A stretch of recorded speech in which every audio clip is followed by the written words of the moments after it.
आज फिजिक्स का एक नया चैप्टर लाइट के बारे में पढ़ेंगे। ये 10 क्लास का फिजिक्स का पहला चैप्टर है, प्रकाश। ठीक, तो पहले हम चलते हैं, समझते हैं कि प्रकाश आखिर है क्या। प्रकाश वह माध्यम है, वह चीज है जिसके सहायता से हम किसी चीज को देखते हैं। अगर यहाँ पे अंधेरा कर दिया जाए तो कुछ भी चीज दिखाई नहीं देगा। तो प्रकाश की उपस्थिति में ही हम किसी चीज को देख पाते हैं। देखने के लिए कैसे देखते हैं, तो देखने की क्रिया।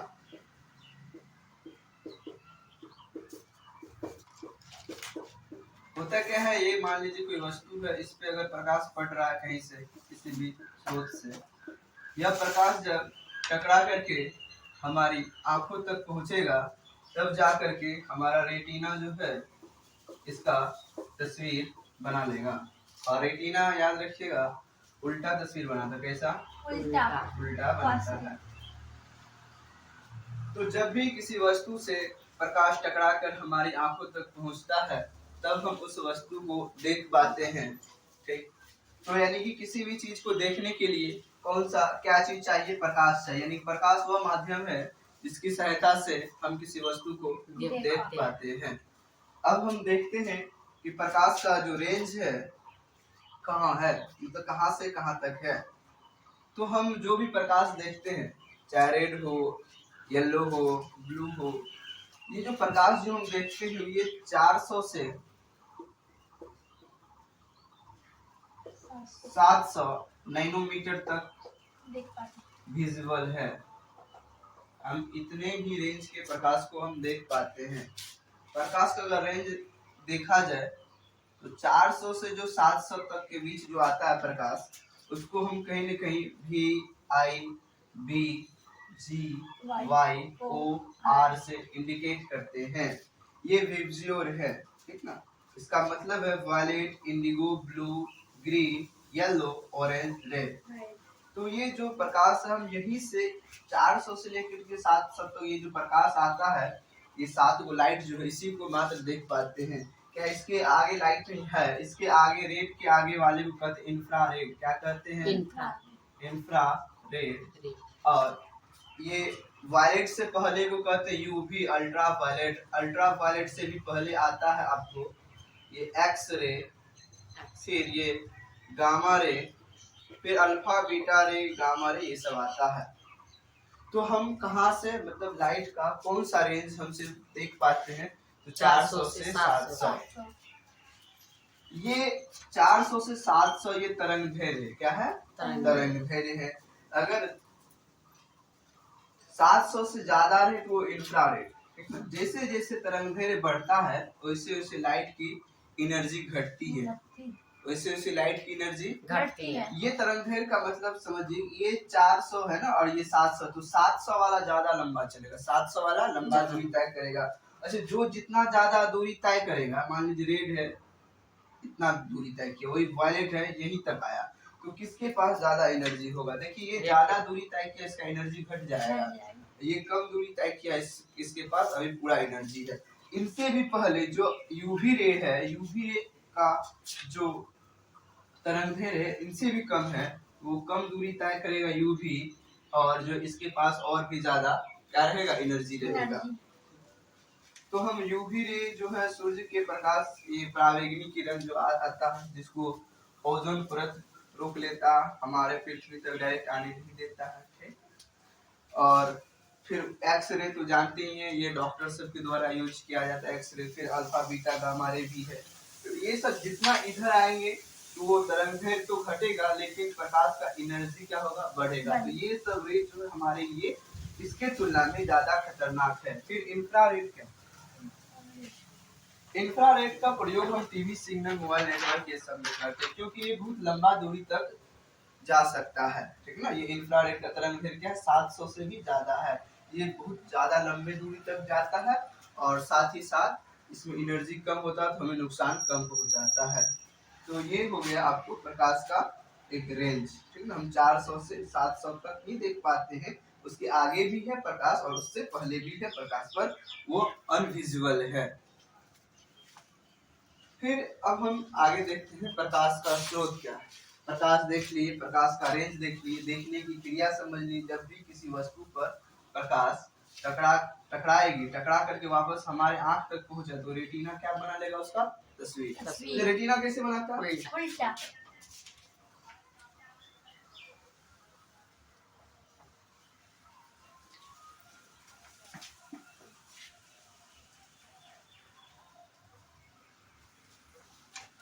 अब आगे हम पढ़ते हैं प्रकाश का स्रोत। देखिए प्रकाश का स्रोत का मतलब जिस भी चीज से हमें प्रकाश मिले उसको हम क्या कहते हैं? प्रकाश का स्रोत। सिंपल सा है, जहां से हमें प्रकाश मिले, सोर्स ऑफ लाइट, जहां से प्रकाश मिले, जहां से क्या मिल जाए? जहां से प्रकाश। अगर टॉर्च से मिल रहा है प्रकाश तो टॉर्च भी प्रकाश का स्रोत। अगर सूर्य से मिल रहा है या डिबिया से, किसी भी चीज से अगर प्रकाश मिल रहा है तो वो प्रकाश का स्रोत। तो प्रकाश का स्रोत दो पार्ट में हम बांट सकते हैं, एक प्राकृतिक, एक है मैन मेड, मानव निर्मित। मानव निर्मित स्रोत। प्राकृतिक स्रोत में आपका तारा आएगा, सूर्य आएगा, एक छोटा सा जो वो होता है जुगनू, हाँ जुगनू, ये भी आएगा। क्या चांद होगा? क्या नहीं, चांद का खुद का प्रकाश नहीं, तो बताएंगे क्या? ठीक है। मानव निर्मित में देखते हैं, मतलब तुम लोग को जानता होगा बल्ब, बल्ब का आविष्कार कौन किया था? बल्ब का आविष्कार एडिसन। मोमबत्ती ना, टॉर्च, ये सब जो है प्रकाश का स्रोत है। कुछ मानव निर्मित तो कुछ प्राकृतिक स्रोत है। अब हम आगे दो पिंड के बारे में, दो वस्तु के बारे में जानेंगे। एक वस्तु का नाम है प्रदीप्त, दूसरा का है अप्रदीप्त पिंड। ये सब आपकी किताब में दिया गया है, तो छोटा छोटा डिस्कस कर लेते हैं। प्रदीप्त पिंड उसको कहेंगे जिससे प्रकाश निकलता है, जिससे प्रकाश निकलता है।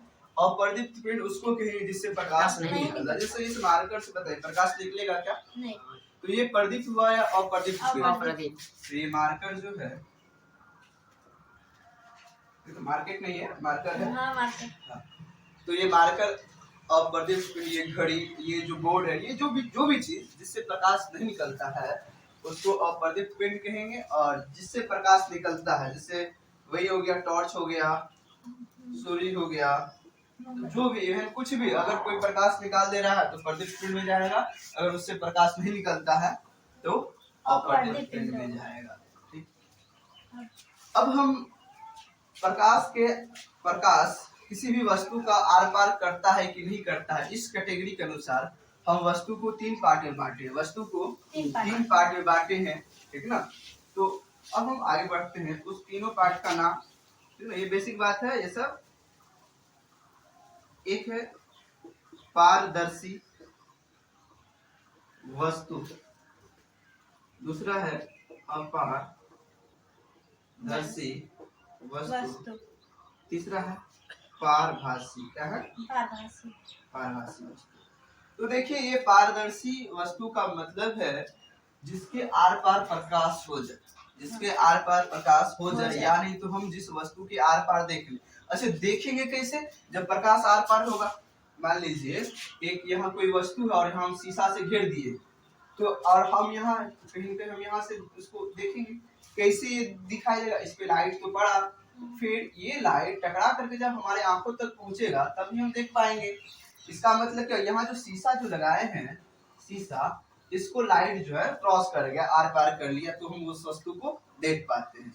अगर मान लीजिए यहाँ शीशा हटा करके कोई गत्ता सेट कर देंगे तो हमें वो नहीं दिखाई देगा। तो जिस भी वस्तु के आर पार हम देख पाते हैं उसको पारदर्शी वस्तु, जिसके आर पार हम नहीं देख पाए, मान लीजिए अभी जो है हमारे और आपके बीच क्या है? कुछ नहीं, हवा है। क्या है? हवा। तो हवा है फिर भी हम देख पा रहे, तो हवा कैसा वस्तु हो गया?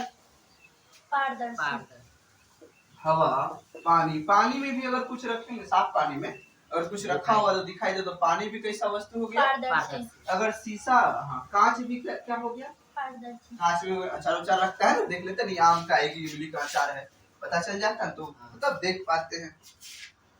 फिर अपारदर्शी वस्तु जिसके आर पार नहीं देख पाए, मान लीजिए यहाँ तो हवा है, हवा आता है बहुत बड़ा मतलब दीवार लगा दे या कूट का गत्ता लगा दे, क्या हम देख पाएंगे? फिर नहीं देख पाएंगे। तो वैसा, तो उस वस्तु के अपारदर्शी, जैसे गत्ता, दीवार, समझ आ गई ये दोनों? लास्ट में है पारभासी। पारभासी का मतलब होता है जिससे हम आंशिक रूप से मतलब थोड़ा बहुत मतलब क्लियर नहीं देख पा रहे, ठीक ना, थोड़ा थोड़ा ही धुंधला धुंधला ही अगर दिखाई दे, जैसे घिसा हुआ कांच, अगर कोई शीशा घिसा हुआ है तो क्लियर स्पष्ट दिखाई नहीं देगा, धुंधला धुंधला दिखाई देता है।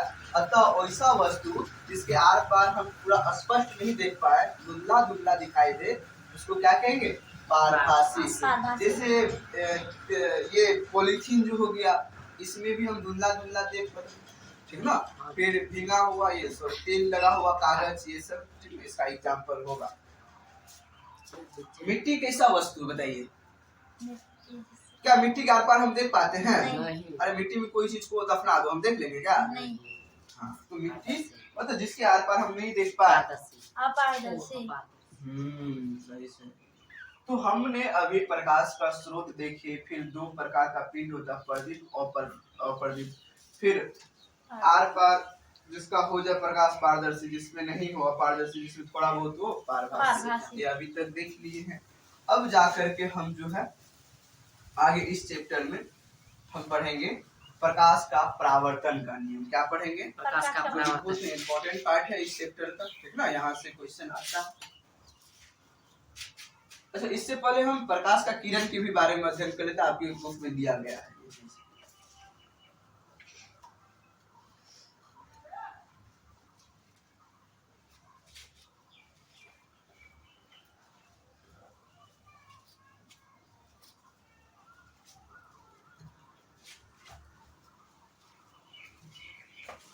तो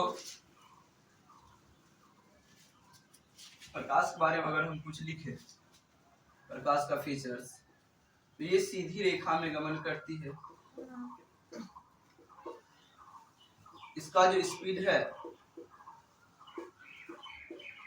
निर्वात में सबसे ज्यादा, उसके बाद हवा में, फिर उसके बाद कहाँ? कांच या पानी? पानी में, पानी फिर कांच में। हम लोग को याद है हवा में कितना होगा? 3 लाख 2 किलोमीटर पर सेकंड। यहाँ पे पानी में 2.25 सवा 2, और यहाँ पे 2 लाख किलोमीटर पर सेकंड।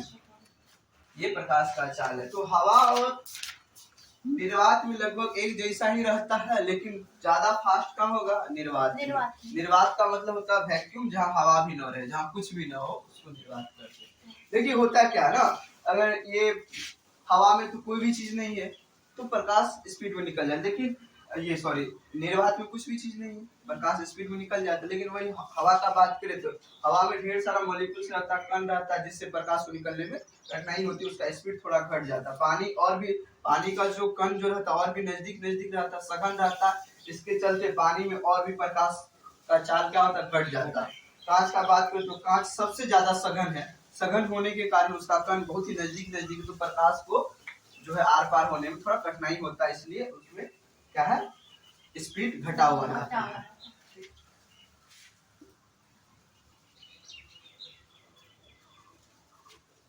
तो प्रकाश सीधी रेखा में गमन करता है, प्रकाश का ये स्पीड है, ठीक। हम प्रकाश किरण के बारे में, किरण या किरण पुंज। किरण पुंज किसको कहेंगे? किरणों के समूह। किरण का जो समूह होगा उसी को क्या कहेंगे? किरण पुंज। हम जो लाइट के बारे में जो पढ़ते स्टडी करते, हम एक लाइट लेते, एक किरण लेते, एक रे लेते, लेकिन वो ऐसा नहीं होता, वो हजारों की संख्या में आता, पर हम अध्ययन करने के लिए एक ही लाइट रे का उपयोग करते हैं। तो हमेशा क्या रहता? किरण नहीं रह करके क्या रहता? किरणों का समूह रहता है। यह भी 3 प्रकार का, यह भी 3 प्रकार का है। एक है समांतर किरण पुंज। अगर सारा प्रकाश आपको एक समांतर यानी 2 रेखाओं के बीच की अगर लंबवत दूरी बराबर रहे तो उसको समांतर कहते हैं, ये समांतर किरण पुंज। फिर है अभिसारी कन्वर्जिंग, यानी कि जब प्रकाश जो है ढेर सारे जगह से आकर के किसी एक बिंदु पे एकत्रित होने लगे तो अभिसारी कहेंगे। फिर दूसरा है अपसारी, जैसे एक बिंदु से अगर प्रकाश निकल करके ढेर सारा डायरेक्शन में जा रहा है तो अपसारी। जैसे गाड़ी का हेडलाइट में समांतर। ठीक ना, गाड़ी का हेडलाइट जलाओ तो पूरा सीधा रोशनी जाता है रोड पे ना, तो वही समांतर है। फिर वही बल्ब में देखो, बल्ब ये ऊपर जो बल्ब लगा है वो एक बिंदु से प्रकाश, एक जगह से प्रकाश निकल के तो पूरा रूम में फैल रहा है, चारों ओर फैल रहा है, ये अवसाद। तो ये किरणों का समूह है।